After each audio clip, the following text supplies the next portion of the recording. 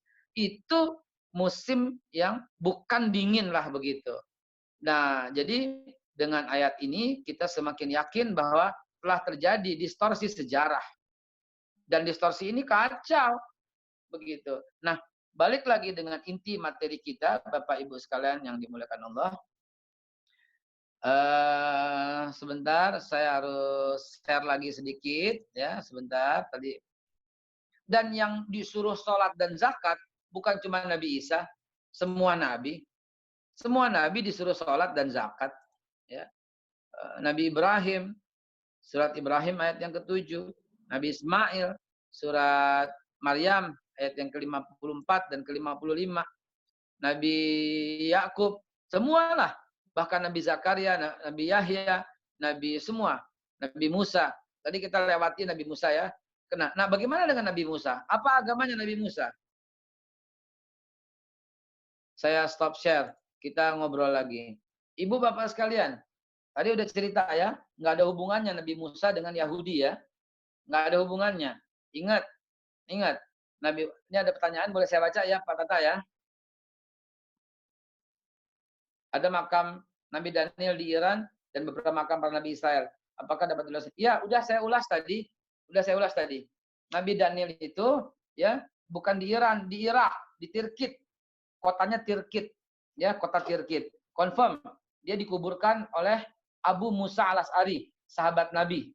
Ya. Kepala pasukan perang di Tirkit yang diutus oleh Umar bin Khattab. Makam Nabi di Israel. Ya, makam Nabi-Nabi juga banyak di negara Israel. Itu sekarang. Dulu Filistin, ya, menyebutnya itu Filistin di Palestina, tapi dirampoklah sama Israel. Kebiasaan menggembala di Palestina, mereka menggembala domba pada malam hari saat musim panas karena sekarang sangat panas. Betul sekali. Danes Suryatama. Yes, betul. Confirm begitu ya. Baik, saya lanjutin lagi sedikit. Lalu apa agama Nabi Musa kalau begitu? Ayo silahkan. Ada Quran bahasa Inggris, tolong dong ya. Oh, nggak kelihatan. Ayo silahkan. Apa agama Nabi Musa menurut Bapak Ibu sekalian? Islam, absolutely.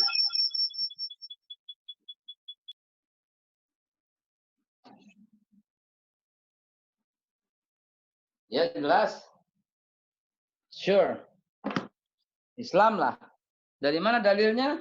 Surat Yunus. Surat Yunus itu surat yang ke-10. Surat yang ke-10. Ayo Ibu Bapak, bukakan Qur'annya agar kita bisa berdiskusi dengan baik. Surat Yunus ayat yang ke-47 ya.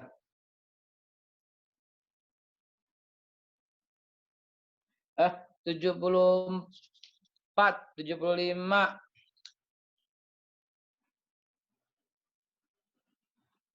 76, 77.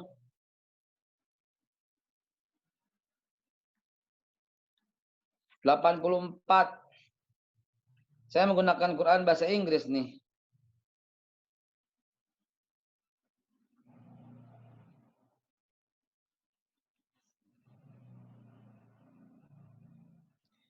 Kecil amat ini.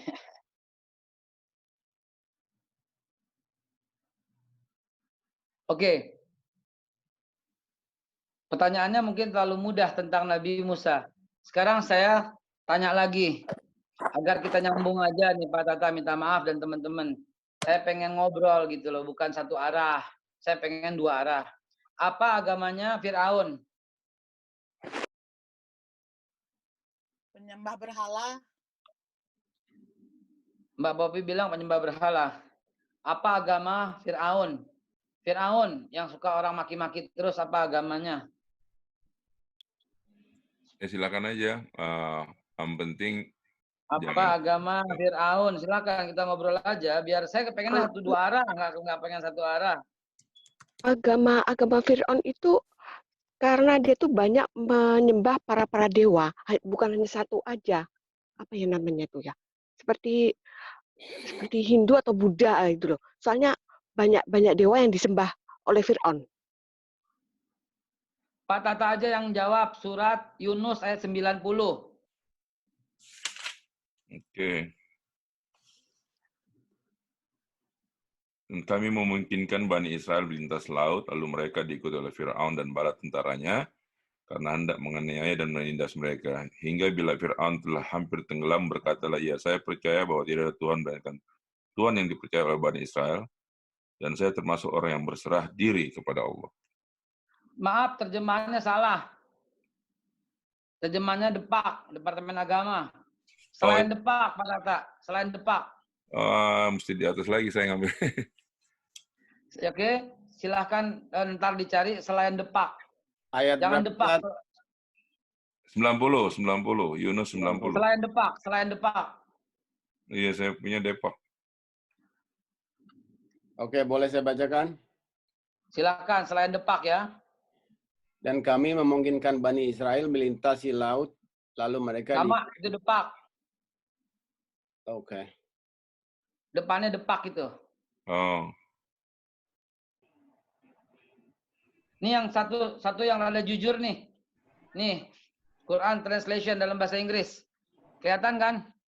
Iya, iya. Oke. Sebentar, Lihat sendiri. Coba. Lihat sendiri tuh, saya 90 tuh. Lihat sendiri tuh. Iya, Islam. Yes. Ibu Popi Mardila. Itu yang jujur makanya. Jadi orang nggak rancu membacanya. Enak aja. Aku sekarang berserah diri. Loh. Lihat yang jelas. Lalu kalau mundur ke ayat 84. Ibu Popi juga 84 dibaca 84.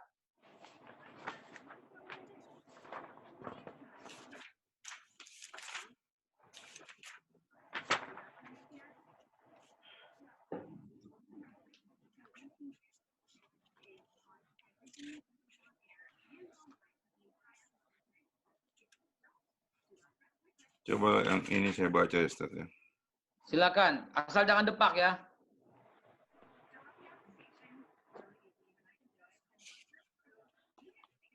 Muslim juga tuh. Dan Musa berkata, wahai kaumku, apabila kamu beriman kepada Allah, maka bertawakallah kepadanya jika kamu benar-benar orang Muslim. Yes, jangan bilang berserah diri dong. Berserah diri itu bukan nama agama. Ateis juga bisa berserah diri. Ini depak masih aja pakai yang begitu. Dia udah diprotes sama alim ulama. Pak Tata, baca ayat 90 Pak Tata. 90. Dan kami selamatkan Bani Israel melintasi laut. Kemudian Fir'aun dan bala tentaranya mengikuti mereka untuk menzolimi dan menindas mereka. Sehingga ketika Fir'aun hampir tenggelam, dia berkata, aku percaya bahwa tiada Tuhan, melainkan Tuhan yang dipercaya oleh Bani Israel. Dan aku termasuk orang-orang Muslim. Itu. Harusnya anak-anak kita diajarin dari kecil begitu. Fir'aun aja ngerengek, minta jadi orang Islam. Hanya saja Allah tidak menerimanya. Kalau ini dikasih tahu sama anak-anak kita dari kecil, niscaya anak kita sudah punya mikir bahwa Yahudi itu adalah sebuah penyelewengan dari Islam. Kita belum cerita Nasrani nih. Belum, Nasrani belum muncul. Ini saya cerita kejadian tahun 1420 sebelum Masehi. Ibu bapak sekalian, sudah mulai kelihatan kan terjadi kerancuan, distorsi pikiran yang dahsyat kepada anak-anak kita. Betapa kesian anak-anak kita kalau begini. Dia mendapatkan informasi sepihak yang salah.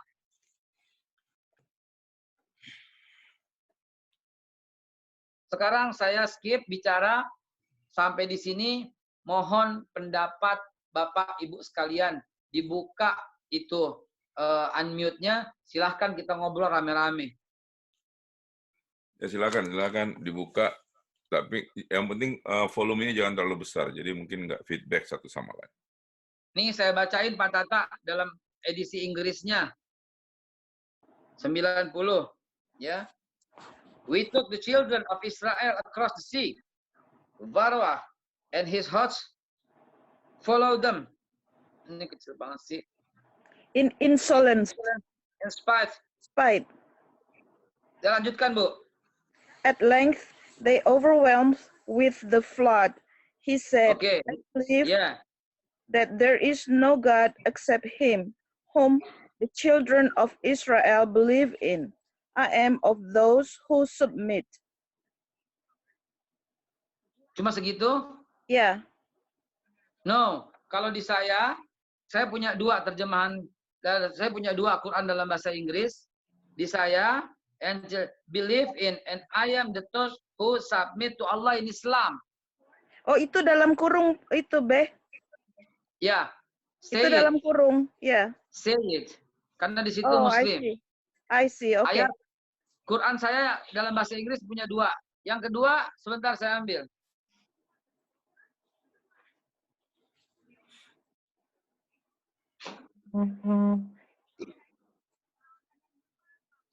Begini kalau seandainya ada orang-orang yang tidak jujur dan mencoba menerjemahkan Al-Quran dengan versinya masing-masing. Itu sebabnya Al-Quran diturunkan dalam bahasa Arab, sehingga tidak ada perselisihan sedikit pun di dalamnya.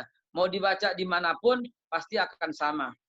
Terlalu kecil ini sampai saya susah nih. Silakan komentar, saya perlu komentar. Ustaz Aikal, ini Danet dari Naam. Misi. Saya tulis juga di chat. Sejak kecil saya belajar ngaji Quran di sekolah. Pada waktu malah sekolah swasta. Tapi saya guru agamanya sejak kecil menanamkan bahwa semua nabi itu adalah Muslim. Yang saya nggak tahu itu apakah sekarang ini diubah atau bagaimana pendidikan di Indonesia-nya sendiri. Iya, nggak ada Pak yang mengatakan demikian kecuali tempat Bapak. Karena di sekolah saya juga dulu mengatakan bukan demikian. Islam agama-agama samawi.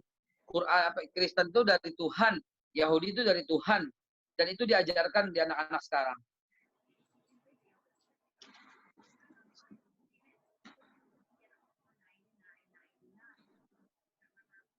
Nah, balik lagi ke topik utama. Lihatlah terjemahan itu. Anak-anak kita akhirnya nggak paham dengan menganggap Yahudi itu dari Tuhan juga. Bapak yang tadi bertanya, Pak Danet ya? Iya, Pak Mas Danet. Oke, Pak Danet, pasti Bapak diajarkan bahwa orang Yahudi kitabnya Taurat. Benar. Orang Nasrani kitabnya Injil. Benar. Padahal dari mana hubungannya, Pak? Injil itu turun kepada Nabi Isa. Nasrani ada tahun 325. Apa hubungannya Taurat dengan Yahudi, agama Yahudi? Taurat turun tahun 1520. Sedangkan Yahudi, agama itu baru muncul ketika Nabi Sulaiman wafat 920. 400 tahun setelah Nabi Musa wafat, setelah Taurat hilang, baru muncul Yahudi. Dari mana? Begitu juga Nasrani. Nabi Isa wafat atau diangkat 33. Nabi Isa wafat tahun 33. Injil turun ketika tahun 30. Injil turun pada tahun 30 Masehi. Ya, sebagaimana kita tahu Al-Qur'an turun tahun 610 Masehi. Injil turun tahun 30 Masehi Sedangkan agama Kristen mulai ada tahun 325. Dari mana cerita begitu Masehi? Dari mana cerita itu? Nah itulah kalau kita ngaji pakai tahun, jadi clear sekali keadaan. Dan lihatlah Quran yang diterjemahkan dengan gampang aja. Fir'aun berkata, aku berserah diri. Loh, wa ana minal muslimin. Ya, Aku ini sekarang agama Islam, kata Fir'aun. Jadi Fir'aun, betul Zoroaster itu pada waktu awalnya. Tapi Fir'aun, akhir hayatnya, dia Muslim. Hanya saja Allah tidak menerima keislamannya. Karena nyawa udah di kerongkongan, nyawa udah di tenggorokan, nyawa udah tinggal tenggelam lagi. Tapi notabene-nya adalah dia bersyahadat. Amantu bi Rabbi Musa wa Harun. Aku beriman kepada Tuhannya Musa. Amantu billah. Aku beriman kepada Allah. Wa ana minal muslimin, kata Fir'aun. Dan aku ini orang Muslim sekarang. Coba kalau anak-anak kita tahu cerita itu. Jadi Fir'aun itu merengek minta dicatat sebagai orang Islam. Itu zaman Nabi Musa. Dan ayat sebelumnya, surat 84 yang tadi dibacakan oleh Mbak Tata, itu menyatakan bahwa itu muslimun, kalau kau muslim. Jadi semakin malam, semakin kita menjelaskan bahwa memang Allah tidak pernah turunkan agama apapun selain Islam. Karena itu, yuk kita balik ke screen share. Ya, kita balik ke screen share. Oke. Ibu Bapak sekalian, sekarang tentu melihat apa yang saya share ya tentang Bunda Maryam. Pertanyaannya, kapan Maryam tidak berkudung? Nggak ada gitu loh. Semua Maryam itu fotonya semua dia sedang dalam keadaan kudung. Dan kalau ya Allah mengizinkan, saya pengen banget ini bapak-bapak yang sudah ada di Amerika gampang mendapatkan visa Israel. Kita ketemu di Masjidil Aqsa dan saya ajak ke gereja-gereja yang sangat penuh historis yang akan mengagumi ya tentang apa, bapak-bapak akan terkagum-kagum dengan lukisan yang ada di dinding ketika Yesus diturunkan dari tiang salib. Dia dimandikan, dia dikafani, dia disolatkan, dan dia dikuburkan. Nggak ada itu dikasih jas Nabi Isa, nggak ada gitu loh. Ya, artinya dengan cara-cara Islam gitu, Ustaz? Yes, Pak Tata. Jelas sekali itu. Diturunin, dikafani, dimandikan, lukisan di dinding dalam bentuk keramik yang usianya ratusan tahun. Ketika belum terdistorsi seperti sekarang. Dan lihatlah semua foto-foto Bunda Maria di sana. Semua berkerudung. Siapa yang berkerudung sekarang? Dan lihatlah lukisan-lukisan Ka'bah di sana. Dan memang itu semua dunia juga mengakui yang ditinggalkan Nabi Ibrahim adalah Ka'bah. Kalau semuanya mengatakan Ibrahim is the godfather of all, maka hormati Ka'bah dong. Gitu ceritanya. Masya Allah. Jadi saya simpulkan, ya saya singkat aja, ini sengaja saya buat, saya persingkat sedikit. Jadi tahun 37 ya, sebelum Masehi, waktu Herodes naik tahta, dia menguasai Yerusalem. Tahun 1 kelahiran Nabi Isa. Tahun 6 Herodes membangun tembok menara kuil, ya. Tahun 30 wafat Yesus atau diangkat Nabi Isa. Yerusalem jatuh ke tangan Romawi tahun 70. Dan Baitul Aqsa Kenizah dirusak oleh Titus. Yahudi ditumpas untuk yang kedua kalinya. Tahun 132 pemberontakan orang Yahudi. Ini namanya revolusi Bar Kokhba. Dia meminta untuk masuk ke dalam Yerusalem karena dilarang. Tahun 135 resmi undang-undang melarang. Kaisar Hadrian menghancurkan Yerusalem. Yahudi dilarang masuk. Kristen belum ada. Tahun 324 awal mula periode Bizantium. Rajanya Konstantinus. Nasihatnya Paulus. Ibunya Ratu Helena. Pada waktu ada kunjungan di Filistin, di Yerusalem, maka melihat Yahudi ini udah banyak sektenya. Maka atas usul ibunya yang disetujui oleh Paulus dan kemudian dilaksanakan oleh Konstantinus, terjadilah konsensi Nisea. Konsili Nisea itu muktamar. Adanya itu di 20 km di atas kota Istanbul. Itu namanya Nisea. Dan atas usul Konstantinus disepakati Yesus jadi Tuhan. Lahirlah agama Kristen. Ini nggak bisa dibantah. Semua agama, semua sejarah ngomong begini. Ya, the first council in Nicaea 325 AD, the first council itu the council that create Yesus Kristus. Kayak konsili itulah yang mengangkat Yesus Kristus. Ini ada dalam semua kitab. Ini ada dalam semua sejarah begitu. Nah, ini cuplikan-cuplikan yang saya sedikit banyak nggak jelas ya tentang apa yang ada di sana. Baik, ini Ibu Bapak apa sekalian. Ini tembok ratapan atau Masjidil Aqsa? Yang sebelah kiri ini namanya gereja Holy Sepulchre. Gereja Holy Sepulchre ini di sini di tengah masuknya ada ini. Ini adalah altar tempat Nabi Isa dibaringkan setelah beliau disalib gitu. Yang ini dikatakan Nabi bukan Nabi Isa aslinya kan, maksudnya yang ya, mereka maaf. yang mereka serupakan seperti Nabi Isa.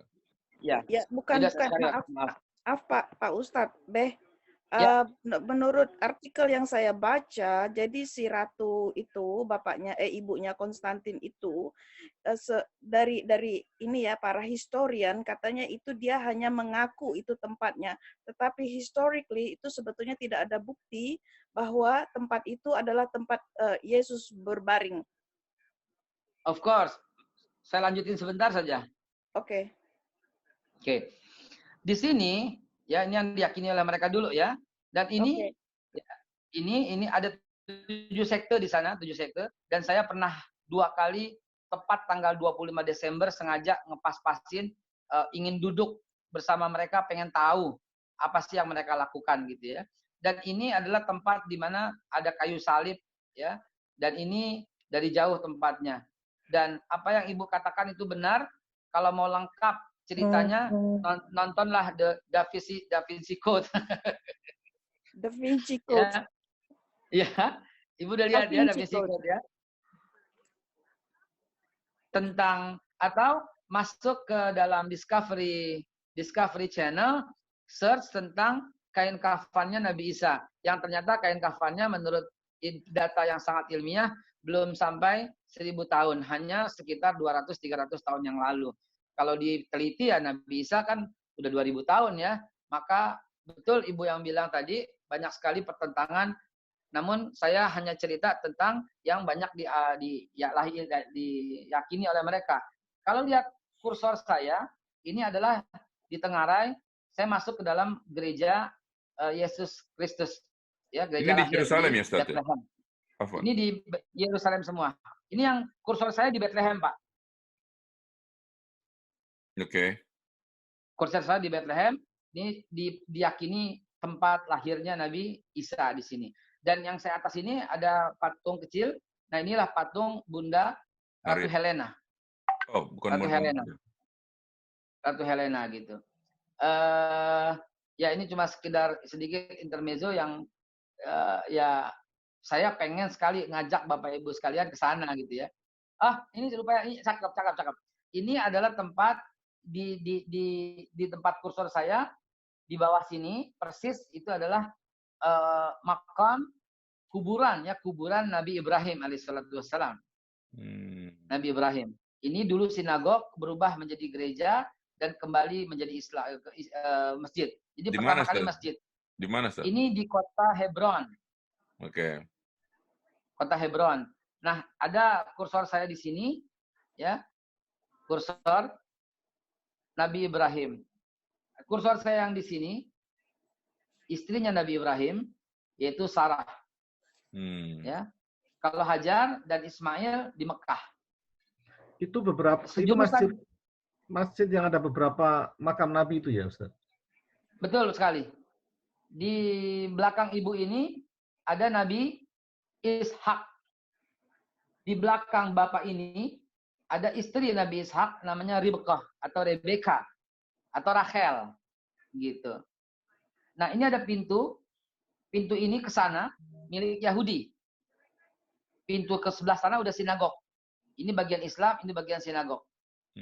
Di sebelah sana di sejurusan dengan, jadi di sini Nabi Ishak, ini Nabi Ibrahim, lalu di belakang sana ada Nabi Yusuf. Di belakangnya lagi Nabi Yakub. gitu. Masya Sedangkan di sini di Mekah, di sini Siti Sarah istrinya Nabi Ibrahim, di belakang Sarah istrinya Nabi Yakub, namanya Leah, istri Leah. Dan di sebelahnya lagi tidak ada makam.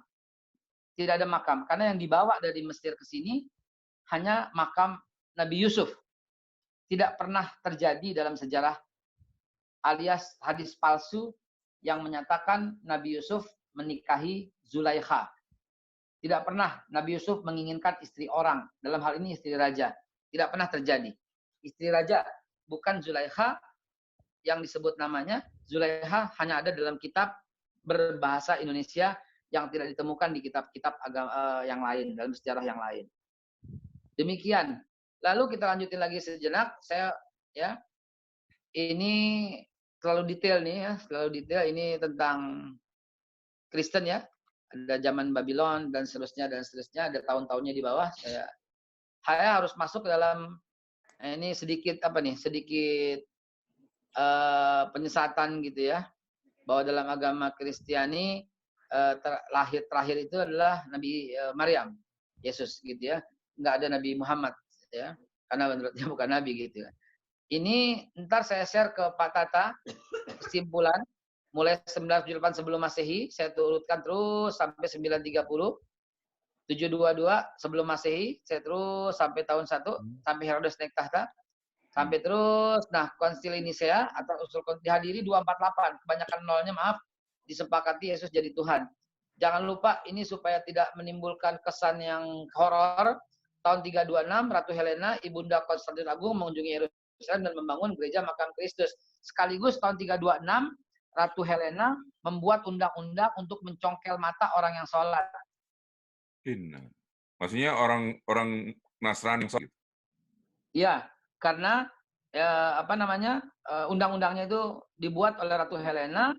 Siapapun yang kedapatan sholat, maka itu wajib dicongkel matanya. Ya, Ibu Ustaz, Bapak sekalian. Mohon maaf. Itu Ibu Bapak sekalian. Ya silakan. Mohon maaf, bisa diulas tentang salah satu perjanjian lama yang mengatakan bahwa akan ada nabi baru yang muncul dari arah timur. Oleh karena itu orang-orang Yahudi waktu itu kemudian menunggu kehadiran nabi baru itu dan mereka banyak menetap di Madinah. Matius 14 ayat ke-16. Kenapa, Ustaz? Matius 14 ayat 16. Itu besok, Pak. Syukron. Di bagan ada, di Pak Tata itu ada bagan, besok akan saya ngajinya Injil. Besok ngajinya Injil. Saya bongkar semua kitab-kitab Injil, semua saya bongkar. Kita nggak punya kitabnya tuh, Ustaz. Kalau ngajinya Injil, kitabnya tuh. Besok ngajinya Injil.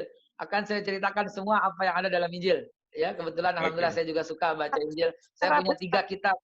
3-tiganya berbeda.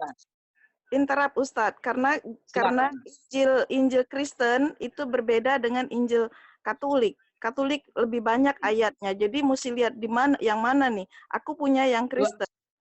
Saya punya 3, Kristen, Katolik, dan Gideon. 3-tiganya beda, Bu. Oh iya. Oh ya. Iya, aku ambil yang Kristen aja, soalnya punya cuman itu ya. Ini masih disimpan untuk bahan ini. Ini buat besok ini. Ini buat besok ini. Ini buat besok. Sampai saking saya sering bacanya Injil, saya selalu tandain. Lihat ini, ya.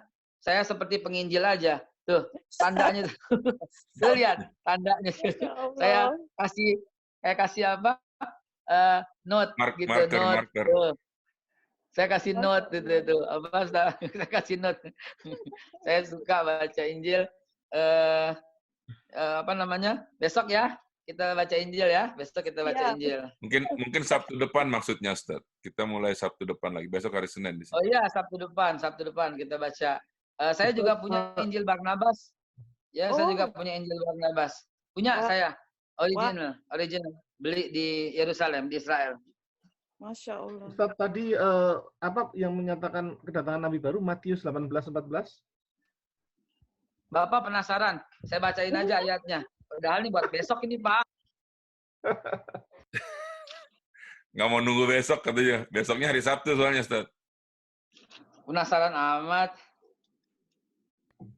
Kayaknya mau dakwah nih. Ini Pak siapa ya? Karena jikalau kamu mengampuni keseluruhan orang, Bapamu yang di surga akan mengumpulkan kamu juga. Tapi jikalau kamu tidak mengampuni orang, doalah.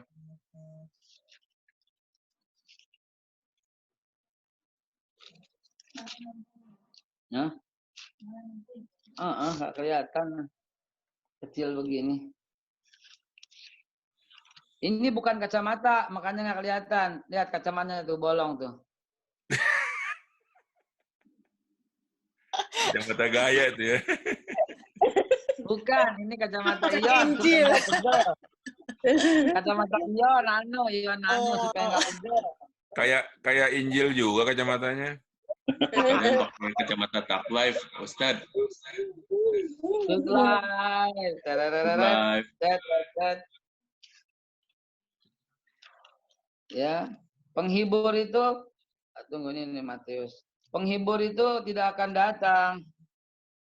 Oh iya benar. Itu yang diakui sebagai Roh Kudus di Kristen tuh, Beh. Iya, ya.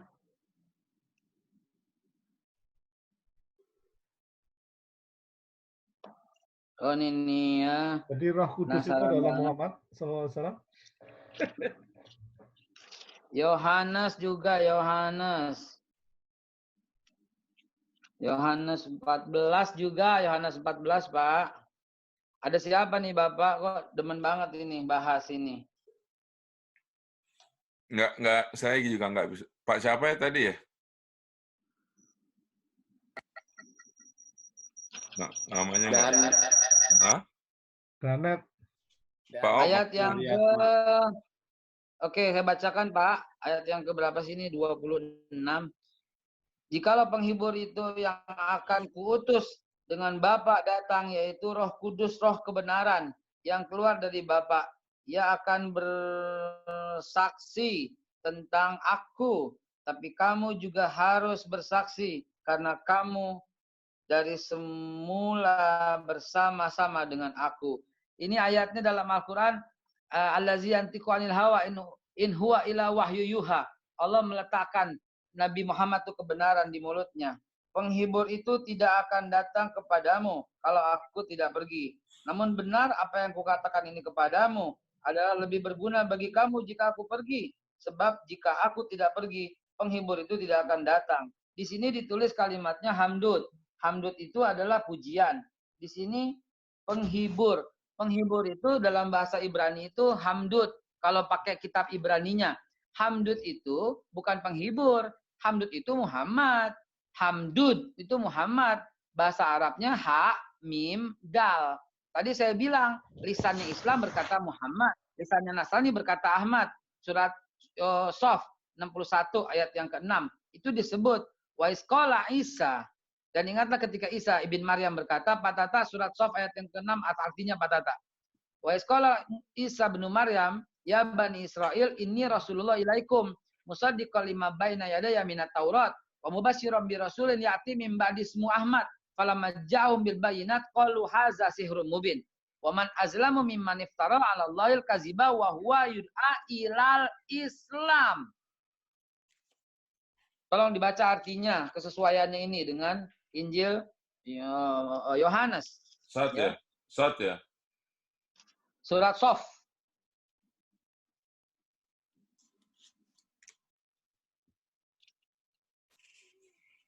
Bunyinya sama soalnya sama surat Sof, ayat Injil Injil ini. Ayat keberapa itu? Surah keberapa ya, Ustaz? 6 dan 7. Hah? Surat 61 ayat 6 dan 7. Ayat yang ke-7 ya? 6 dulu. Bentar, Ustaz. Jangan yang depak, nanti salah lagi. Iya. Dan ingatlah ketika Isa putra Maryam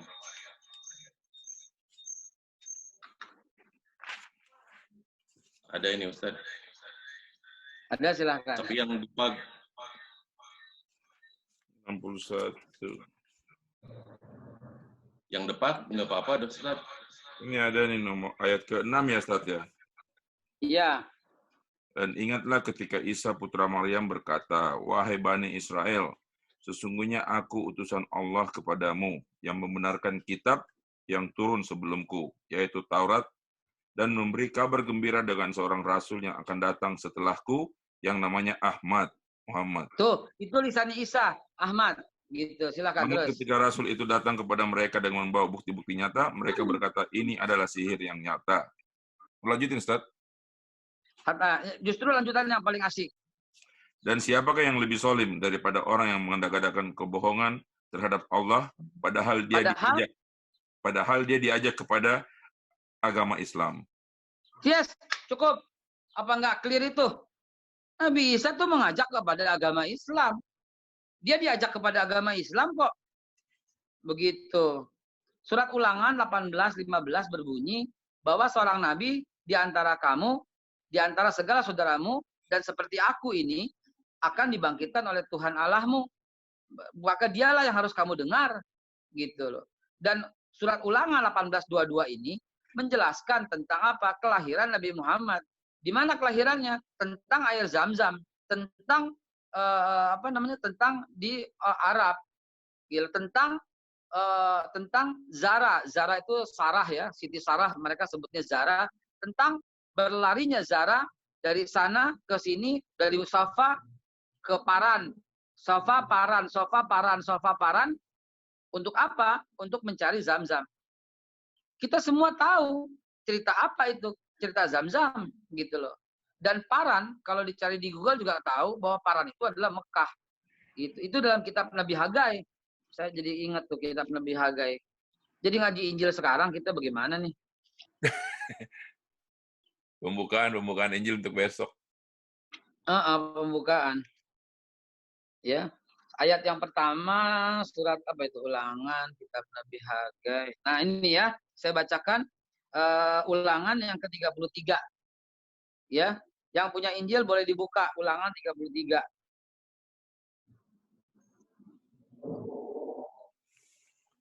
Saya lagi share atau lihat wajah saya nih? Saya lupa nih. Lagi lihat wajah antum nih. Oh, baik. Ini Injil ya, yang merah-merah kalau dibuka di sini itu yang merah-merah. Yang merah-merah ini tentang Nabi Muhammad. Yang biru-biru ini tentang Nabi Ibrahim. Ada kodenya. Yang ke-33 dalam surat Ulangan. Beginilah berkat yang diberikan Musa, ya, abdi Allah. Musa Abdullah. Bahasa apa itu Musa Abdullah? Hamba Allah. Ayo, bukan anak Allah. Kenapa sekarang jadi anak Allah? Ya. Kepada bangsa Israel sebelum dia mati. Berkata ia, Tuhan datang dari Sinai dan terbit kepada mereka dari Seir.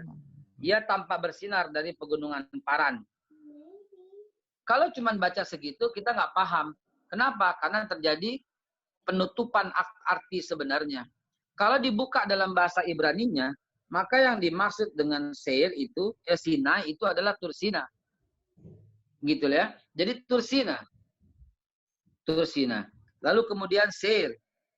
Seir itu adalah tempat Nabi Isa, ya, Yerusalem. Dan Paran itu Paran itu adalah Mekah. Jadi ini cerita tentang 3 bukit, gitu loh. Cerita tentang 3 bukit. Saya ulangi, saya koreksi. Sinai itu Nabi Musa, Seir itu Turi Sinin, dan Paran itu adalah pegunungan Paran. Silahkan buka deh, yang jujur. Paran itu adalah Mekah. Ya, Paran itu pegunungan Mekah. Jadi ini urutan 3 nabi, urutan 3 rasul besar. Sinai itu gunung diangkatnya Nabi Musa sebagai nabi. Ya, Seir adalah gunung diangkatnya Nabi Isa sebagai nabi. Paran adalah gunung diangkatnya Nabi Muhammad sebagai nabi. Jadi ini urutan. Mau penjelasan ini dijelaskan dalam surat Kejadian 21-21. Surat Kejadian 21-21. Oke. Ini kok jadi gembala-gembala ini. Wahai gembala-gembala yang Ini saya sesat. cek Paran dari Israel. Persiapan Ustaz. minggu khotbah. Paran adalah padang gurun yang terletak di bagian timur Laut Jazirah Sinai, dengan Arabia di sebelah timur dan padang gurun Sur di sebelah barat. Orang Israel tiba di Saya padang buka gurun lagi. Paran sudah 3 hari perjalanan ke utara dari Gunung Sinai. Jadi Paran itu Saya memang bacakan, daerah timur itu. Paran, Injil sendiri yang bilang Paran itu adalah tempat air Zam-Zam. Injil sendiri yang bilang. Injil surat 21 ayat 21. Ia bercerita soal Paran. Injil masih Kejadian ayat yang ke-23 dan ayat ke-127. Itu Injil sendiri yang berkata Paran. Tuhan memperhatikan Sarah, Siti Sarah. Seperti difirmankannya, dan Tuhan melakukan kepada Sarah seperti ya perjanjiannya. Maka mengandunglah Sarah, lalu ia melahirkan seorang laki-laki bagi Abraham di masa tuanya, pada wahyu yang telah ditetapkan sesuai dengan firman Allah kepadanya. Abraham ya menamai anak yang baru lahir itu Ishak. Sarah, ya Sarah sebentar, Sarah masih belum Hajar nih. Ya, kemudian Abraham menyunat Ishak. Loh, kok sunat? Iya disunat memang ya. Anaknya itu. Kemudian ketika berumur 8 hari seperti yang diperintahkan Allah kepadanya. Adapun Abraham berusia 100 tahun ketika Ishak lahir baginya. Berkatalah Allah telah membuat aku tertawa. Tertawa. Inilah yang kemarin saya jelasin. Ishak artinya tertawa. Allah tertawa, bahasa Ibrani Ishakil. Ya, Allah tertawa, Ishakil. Begitu. Ini kalau kita ngaji, ini kepanjangan nih, menjawab pertanyaan Bapak. Ya, besok kita pertemuan berikutnya saya janji akan kupas. Saya belum mau masuk ke Injil, Pak. Injil itu nanti. Ya, Injil itu nanti. Saya harus masuk ke Onizin. Sampai di sini tadi ya, bentar. Share. Nah, sampai ke sini tadi ya, tahun 326 tentang Ratu Helena. Itu ntar saya cerita tentang kedatangan Nabi Muhammad yang dikonfirmasi oleh Injil, gitu Pak. Ya, dalam bagannya seperti itu. Baik, ya. Saya mau kasih kesimpulan sedikit, saya agak skip ini sebentar. Besok saya ulangi dengan baik. Nah, di sini kata kuncinya gitu. Ini Ibrahim, Yakub. Oh, ini kesimpulan setelah Nabi Muhammad. Bukan sekarang juga. Oke, Pak. Ibu sekalian, kita buka forum tanya jawab. Itu ada pertanyaan, Ustadz, dari Mas Aris kalau nggak salah itu di grup chat. Silakan. Kembali ke Firaun yang saya pernah dengar kisah, sebetulnya Firaun itu sudah ragu-ragu ketika mau mengejar Musa alaihissalam menyeberang laut, tetapi didorong oleh malaikat. Dan ketika benar air laut kembali menyatu, Firaun cepat-cepat percaya pada Tuhannya Musa. Dan menurut penjelasan Ustadz Quraisy Shihab, Allah menandai dengan mengawetkan jasadnya, entah sebagai tanda apa, diterima apa tidak tobatnya. Baik.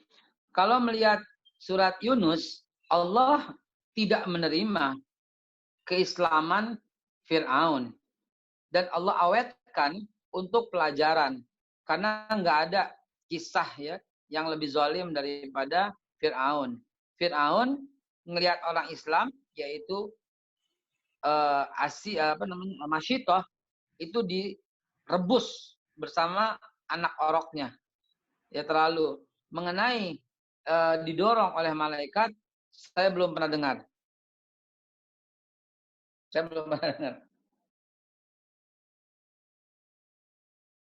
Mungkin referensinya beda tuh, Mas Aris. Saya belum pernah dengar. Ya mungkin betul. Saya belum pernah dengar. Lanjut, Ustaz. Baik. Nah, Ibu Bapak sekalian, kalau ngelihat bagan tadi, kita sudah sampai tahun 325 gitu. Dan pekan Sabtu yang akan datang, kita cerita apa yang terjadi setelah 325 gitu ya. Tapi kesimpulannya sampai saat ini, tahun 325 itulah ditetapkan Yesus jadi Tuhan. Tahun 325 itulah ditetapkan tanggalnya 25 Desember. Sebenarnya itu tanggal lahir dari Konstantinus sendiri. Begitu. Sedangkan Nabi Isa lahirnya itu pertengahan Agustus gitu. Awal atau pertengahan Agustus. Itulah musim buah kurma setahun sekali. Yang tumbuh di Jericho, bukan di Bethlehem. Jericho, itu ada tulisan tadi kita bahas dalam surat Maryam, di dataran yang rendah. Silahkan search di Google, the lowest land in the world. Quran konfirmasi, Nabi Isa lahir di dataran rendah. Silahkan Ibu Bapak search aja di Google, the lowest land in the world, supaya terkonfirmasi surat Maryam itu gitu.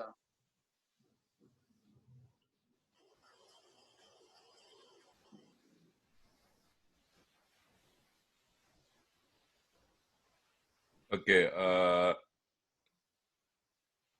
Ikhwan Akhwat, masih ada yang perlu kita bahas. Mungkin dari materinya Babe hari ini sudah tercakup ya, Babe? Ya, Pak. Materi Babe yang untuk seri kedua ini sudah tercakup semua, saya kira ya. Oh iya, sampai lahirnya agama Kristen. Iya, di konsilier. Konsili Nicea. Konsilier. Ya, Ikhwan Akhwat, ada yang mau bertanya atau ada yang masih kurang jelas atau mau komentar?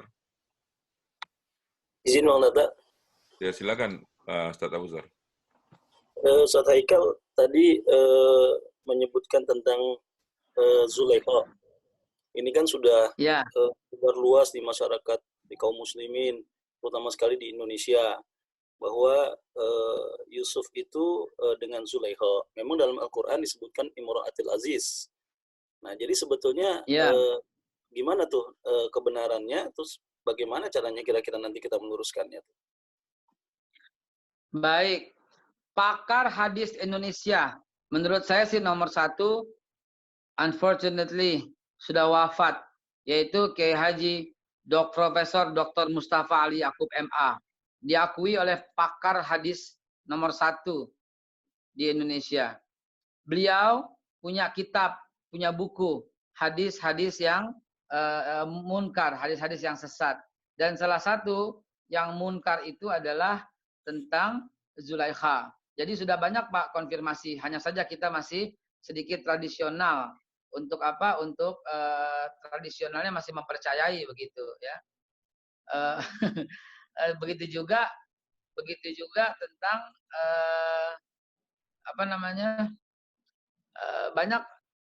banyak tentang hadis-hadis yang selama ini kita yakini tapi ternyata tidak gitu loh Pak. Ada saya bukunya tentang hadis-hadis palsu. Termasuk hadis palsu itu Pak. Tentang Nabi Yusuf menikah dengan Zulaikha. Bahkan nama Zulaikha itu sendiri nggak pernah ditemukan. Nah, kecuali kitab-kitab orang Indonesia ada Zulaikha begitu. Mohon maaf, begitu yang saya baca di pakar hadis itu. Nah, ada ahli hadis juga Pak. Ahli hadis di Indonesia, Dr. Daud Rashid. Ya, Dr. Daud Rashid juga seorang pakar hadis dan beliau juga konfirmasi bahwa itu tidak benar. Tidak ada hadis yang jelas menjelaskan tentang Zulaikha. Begitu. Ini ada pertanyaan ini. Tadi saya baca itu. Kembali ke Fir'aun, agak aneh. Adakah penjelasan waktu Fir'aun tenggelam? Itu udah, Ustaz. Lalu diangkat dan diawetkan. Itu udah mungkin, Ustaz. Yang berikutnya itu, Ustaz, itu dari Mas Dwi ya, Pak Dwi ya.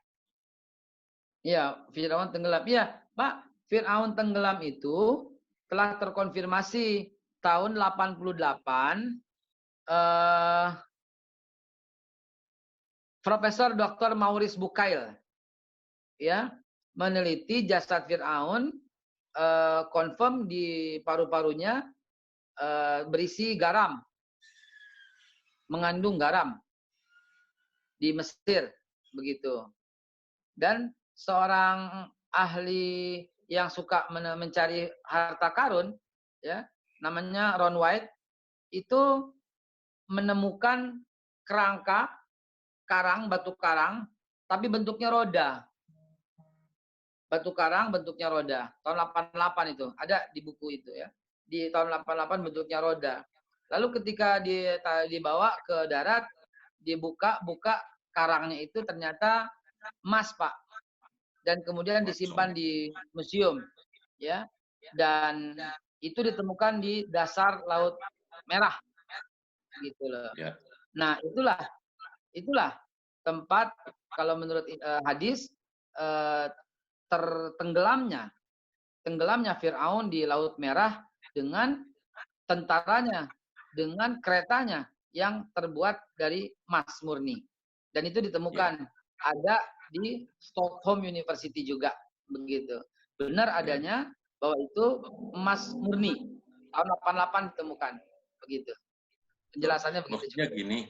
Maksudnya gini Ustaz. Apakah Fir'aun itu diketemukannya di pinggir pantai atau gimana gitu? Ada penjelasannya nggak? Betul, penjelasan dengan jelas lengkap di hadis, Pak. Ya, dia kembali ke pinggir pantai.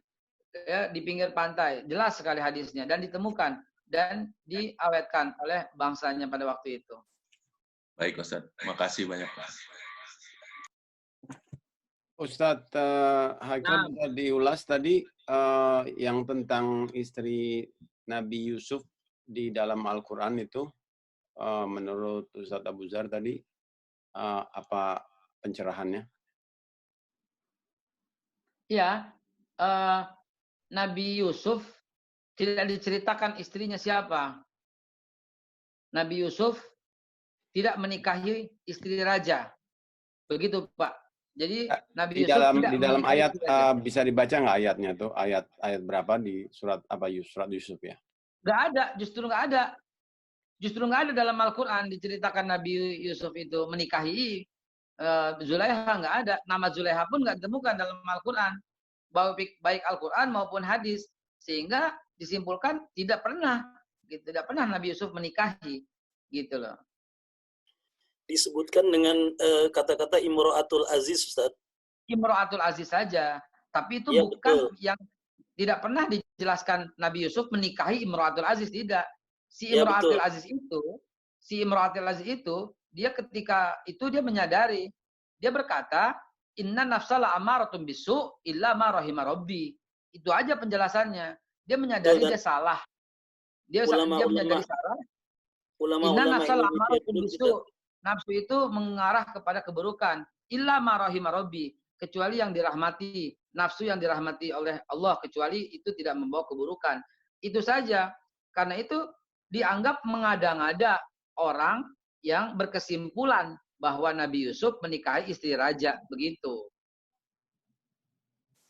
Ya, mungkin ulama-ulama dulu di Indonesia menyebutkan dengan Zulaiha itu memudahkan karena artinya cantik gitu. Jadi perempuan itu disebutkan cantik, ya cantik Zulaiha, jadinya jatuhnya gitu. Iya, Zulaiha itu Zu itu pemilik, ya. Kha itu jadi wanita yang memiliki kecantikan, gitu loh. Zu Laikha gitu loh. Zu itu memiliki, Zu yang memiliki kecantikan begitu. Bisa share ayatnya Ustaz di surat Yusuf ayat berapa? Nggak ada. Enggak, yang Ustaz Abu Zar itu, ayatnya. Yang Ustaz Abu Zar bawakan itu. Oh ya, ya. Surat Yusuf, Pak. Surat Yusuf. Ayat. Sebentar, saya catat di sini ada. Sebentar.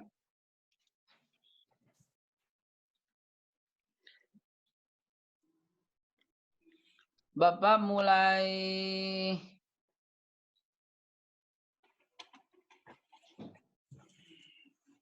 ketika Nabi Yusuf mulai bermimpi.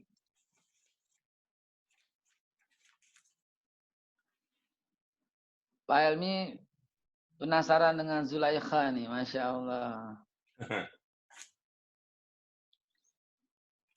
Supaya nggak ada diskrepansi apa yang udah menjamur di sana pemahamannya.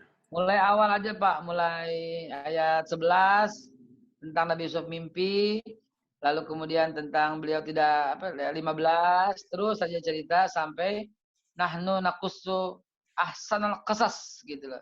Kami menceritakan sebaik-baik kisah gitu loh. Dari awal saya sangat menyarankan mungkin pesan dari Indonesia boleh, jangan cuma terjemahan, tapi sesuai yang kitabnya itu At-Tabari misalnya. Saya open wajah saya di yang satu, saya open wajah saya yang satu, saya open untuk Bapak, saya kasih unjuk. Nah, itu di bawah tuh kitab At-Tabari itu di Zoom. Nah, itu jelas sekali itu. Atau Ibnu Katsir. Jadi bukan semata-mata terjemah saja begitu. Baik, waktu sudah semakin malam. Gimana? Mulai 11 ya Pak, sampai tuntas surat Yusuf sampai selesai. Siap Ustaz, jazakallah. Mau ini nih, mau ngusul nih buat Babe, buat minggu depan. Silakan. Oke. Kan tadi dibilang bahwa Christianity itu 325 dari Konsili Nicea.